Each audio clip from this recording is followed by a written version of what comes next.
Sheri. Thank you for joining me. Can you just briefly introduce yourself? Sure, my name is Sheri Hinish and I lead Sustainability Services and Alliances globally for IBM.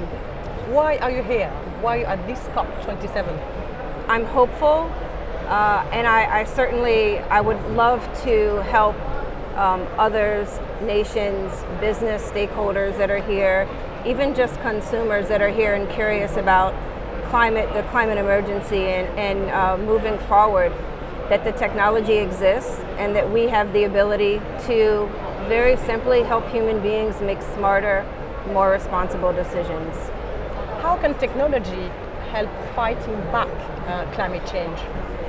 Yeah, that's a great question. I think that there are a couple key themes here. The first is all around some of the measuring, monitoring, reporting, specifically in financing the gap in climate risk, adaptation, transition, etc.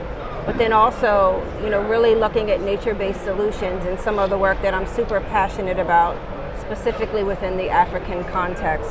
When you look at tree cover, when you look at the ability for these nations to participate in sovereign carbon credit trading.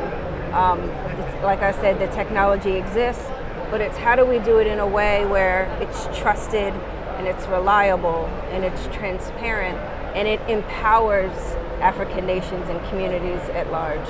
Can you give us a specific example of what you do in particular to tackle that gap, talking about Africa? Sure.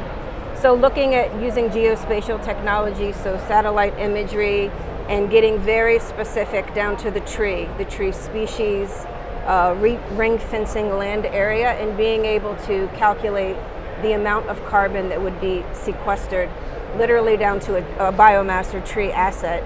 This is really important because when you start to move forward and you want to wrap your arms around NDCs and some of the other regulatory reporting that businesses need, at the heart of that is really data aggregation, automation, visualization, and then also the type of transparency that you need.